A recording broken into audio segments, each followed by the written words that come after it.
Assalomu alaykum hurmatli televizor ko'ruvchilar. Dunya Uyghur Qurultiyi to'g'ri televiziyasi kundalik xəvərlər proqramımızga xoş gəldinglar. Mən Hidayat Musacan. Bugün 11 ayının 3-cü günü çarşamba. Hammalarning shu vaqtda xayrlik bo'lsin. Aziz ko'ruvchilar, tuanda diqqatinglar bugungi xəvərlər proqramımızning tafsilotida bo'lsin. Dunya Uyghur Qurultiyining raisi Dolqun Aysa Efendi Tibet sürgündü hükümeti ve onun Cenvedeki işxanası tarafından 1 noyabrdan 2 noyabrgacha Cenvedeki xalqaro konferans merkezinde ötküzülgen 4. növbetlik Cenve Munbir namlı xalqaralıq muhakeme yığınıga qatnashish jarayonida mazkur yığınga alayda taklif qilingan Chexiya Kengash palatasının muavin raisi Jeri Obilfazir Efendi bilan ayırım görüşüp, Chexiya parlamentining Uyghur irqiy qirg'inchiligini qabul qilib olgan jasurona qarori uchun butun Sharq Turkiston xalqi nomidan qayta minnatdorlik bildirish bilan birga, onu bu yil 11 ayning 13 kunidan 14 kunigacha Chexiyaning poytaxti Pragda o'tkaziladigan 7 navbatlik Dunya Uyg'ur Qurultiyining ochilish murosimiga sharaf mehmoni sifatida qatnashib berishga taklif qildi. Jeri Obilfazir Efendi Dolqun Aysa Efendimning taklifini mamnuniyat bilan qabul qildi va o'zining shaxsan 7 navbatlik Dunya Uyg'ur Qurultiyining 11 ayning 13 kunidagi ochilish murosimiga bevosita qatnashadiganligini ifoda qilish bilan birga, Xitoyning irqiy qirg'inchiligiga duchor bo'layotgan Uyg'ur xalqining qo'g'dab kelishning butkul insoniyat dunyosining bosh tortib bo'lmaydigan vijdoniy va insoniy burchi ekanligini bildirdi.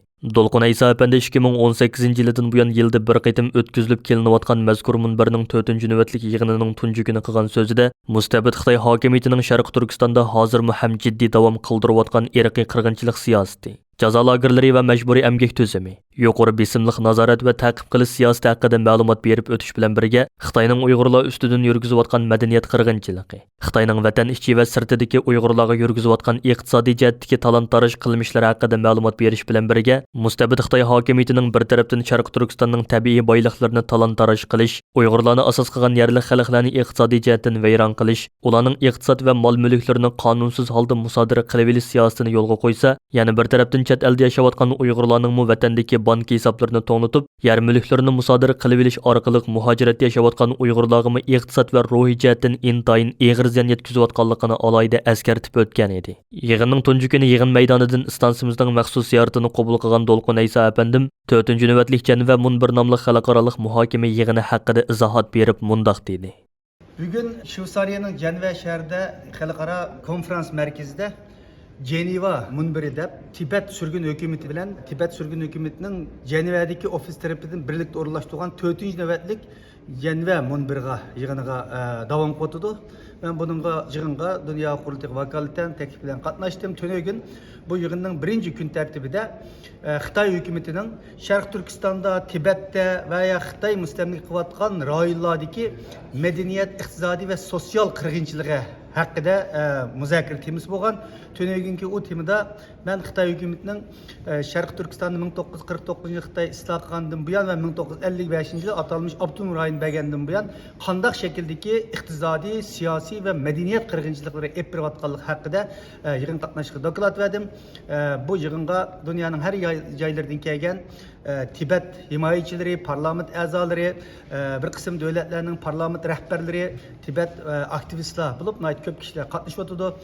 Muhim temalar muzokara qilib o'tdi va shundaqli xalqarалық advokat Michael Van Waltning mushu 2020 yili e'lon qilgan Tibetning mustamliki tuproq, besilgan tuproq ekanligini isbotlab chiqqan dokladimi bu yig'inda o'tirib qo'yildi. Bu kishi bilan bir yaxshi suhbatimiz bo'ldi. Demak, bu yig'in jarayonida nurg'unlagan siyosatchilar bilan, ilm adamlar bilan, faoliyatchilar bilan tanishish, fikr almashtirish va kelajakdagi ishbirligimizni, hamkorligimizni texnik qanday kuchlantirish haqida suhbatlarimiz bo'ldi.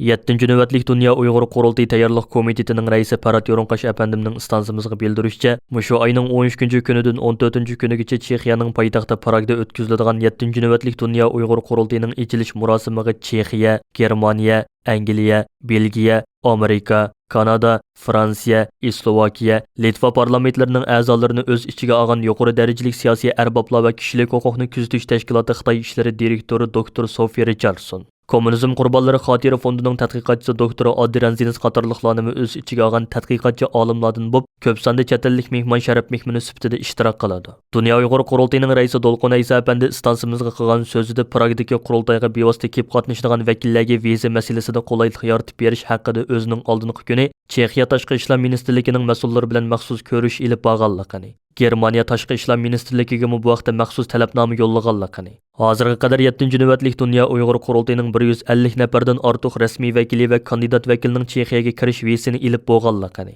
boshqa vakillarning viza iltimoslarining jiddiy davom qilayotganligini, Chexiya tashqi ishlar ministrligining viza masalasida qurultiy vakillariga qulaylik yaratib berdiganligi haqida va'da berganligini bildirdi. Ondan boshqa yana 7-navbatlik Dunya Uyg'ur qurultiyi tayyorlik komiteti oldingi kuni uqtirish tarqitib, qurultayning rasmiy vakil va kandidat vakillaridan Pragda o'tkaziladigan qurultayga kelib kelmaydiganligi haqida 11-oyning 6-kunidan burun qurultay tayyorlik komitetiga aniq javob berishni, agar kelinmaydigan bo'lsa buning konkret sabablari haqida qoyil qilarlik sabab ko'rsatishini, shundaqla ulardan 7-navbatlik qurultay echilishdan burun eng oz 36 oylik Uyg'urlik badalini to'lab bo'lishni talab qildi. 7-navbatlik Dunya Uyg'ur qurultiyi tayyorlik komitetining raisi Paratyurunqash apandimning istansimizga bildirishicha, agar vakillar hech qanday sabab ko'rsatmay 7-navbatlik qurultayga va umumiy saylamga bevosita yoki to'r orqali qatnashmagan taqdirda ularning vakillik salohiyati avtomatik holda amaldan qoldiriladi.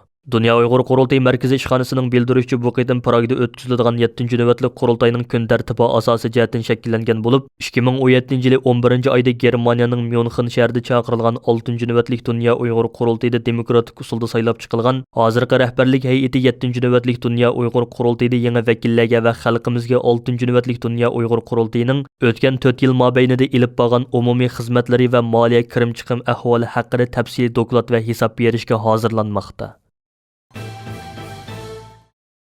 Dunya Uyg'ur qurultiyining bosh taftishi Abdulhakim Idris apandi 30 oktyabr kuni Indiana universiteti qarmaqidagi Markaziy Yevroasiyo tadqiqot fakulteti bilan Uyg'ur akademiyasining Amerika sho'basi birlashib uyushtirgan Uyg'ur madaniyati, tili va milliy kimligiga qarata davomlashayotgan tahdidlar temasidagi ilmiy muhokama yig'inida qilgan so'zida Xitoy hukumatining navbatdagi qirg'inchiligining yolg'iz Uyg'urlar uchun zo'r tahdid bo'lib qolmasdan, yana dunyo uchun g'oyat zo'r xatarning bishorati ekanligini eskartib o'tdi.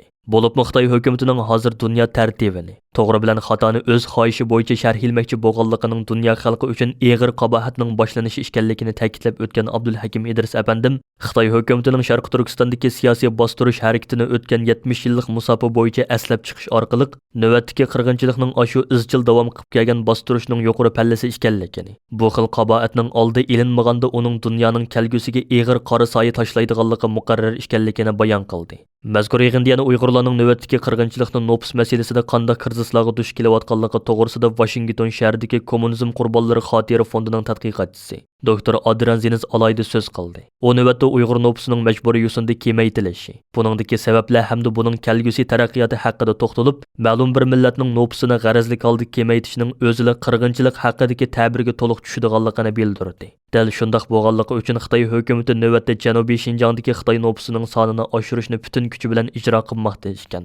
Yana kelib Xitoy hukumati buni terrorlikning oldini olishdagi eng unumli chora deb qaramoqda ekan. Xitoy hukumati ana shu tariqada bir yoqdan tug'ilg'usi Uyg'urlarning nopusini cheklab kelgan bo'lsa, tug'ilib bo'lgan Uyg'urlarni o'shiqcha emgak kuchlarini ishga o'rinlashtirish nomida ichkari o'lkalarga va boshqa rayonlarga yo'tkab majburiy emgakka qatnashtirmoqda ekan.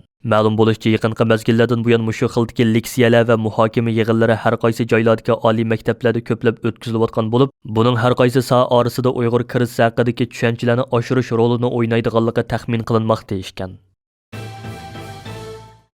Uyg'ur xalqining mashhur olimi, faylasufi, milliy shoiri va adabi Abdurahim O'tkirning 2003-yildan buyon Shvetsiyada yashab kelayotgan navrisi Zulhayat O'tkir xonim bir tarafdan Uyg'ur madaniyati va folklori haqida nurg'un maqolalar yozgan bo'lsa, yana bir tarafdan Shvetsiyadagi Uyg'ur bolalarining ona til ma'orifini kuchaytirishda belgili xizmat qilib kelmoqda. Yaqinda uning uzun mazgillik izdinish va ilmiy emgaklarining mevasi bo'lgan Sayyohlar izidan nomli kitobi Turkiyada nashr qilingan. Mazkur kitobda Shvetsiya bilan Sharq Turkiston o'rtasida 19-asrning oxirgi choragidan boshlab elib berilgan oz-kam yarim asrlik madaniyat aloqalari va bu jarayonda o'tirg'i chiqqan tekshirish tadqiqot natijalari tonishtirilgan.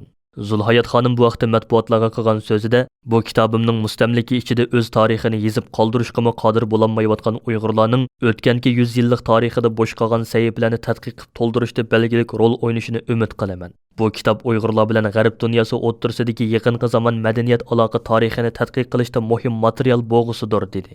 Yillardan buyon vatanida olimlari, har sohaning sarxillari, urug' tuqqanlari Xitoy hukumati tomonidan tutqun qilinib, lager va turmalarga solinib, Uyg'ur tili yoziqini o'z ichiga olgan Uyg'ur madaniyati keng ko'lamli qirg'inchilikni boshdan kechirayotgan bir mezgilda Sayyohlar izidan nomli yana bir cho'ng hajmlik ilmiy asarning nashrdan chiqqanligi muhojiratdagi Uyg'ur jamoatiga umidlar beg'ishladi. Bir qancha kundan buyon chet ellardagi Uyg'ur qarindoshlarimiz ijtimoiy taratqularda o'zlarining Zulhayat xonimga bo'lgan minnatdorligini izhor qilishmoqda. Amerika ijtimoiy aloqa supisi Yahoo 2 noyabrdan boshlab o'zining Xitoydagi tor mulozimatini to'xtatgan. Buning bilan Yahoo yaqinqi 2-3 hafta ichida o'zining tor mulozimatini to'xtatib, Xitoydan chekinib chiqqanligini e'lon qilgan Amerikaning ikkinchi tor mulozimat supisi bo'lib qolgan. Buning oldida Amerikaning LinkedIn tor mulozimat supisi o'zining Xitoydagi ko'p qism tor mulozimatini to'xtatganligini e'lon qilgan edi. Amerika ismli xabarlar to'ri CNN'ning xabar qilishicha, Yahoo shirkatining bayonotchisi Xitoydagi kun sari eg'irlashayotgan mushkul savdo va qonuniy muhitni to'nib yetganligi tufayli o'zining tor mulozimatini to'xtatganligini bildirgan.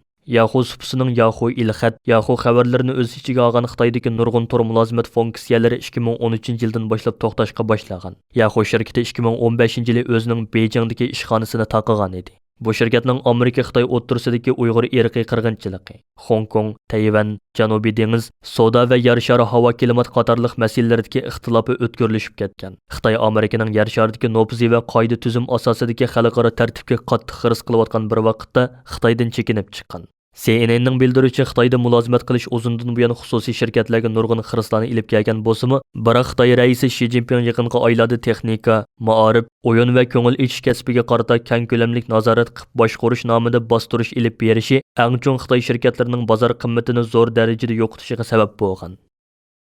Hurmatli ko'ruvchilar, yuqorida Dunya Uyg'ur Qurultiyi to'g'ri televiziyasi kündəlik xəvərlər pirugrammısini diqqətinizə sunduq.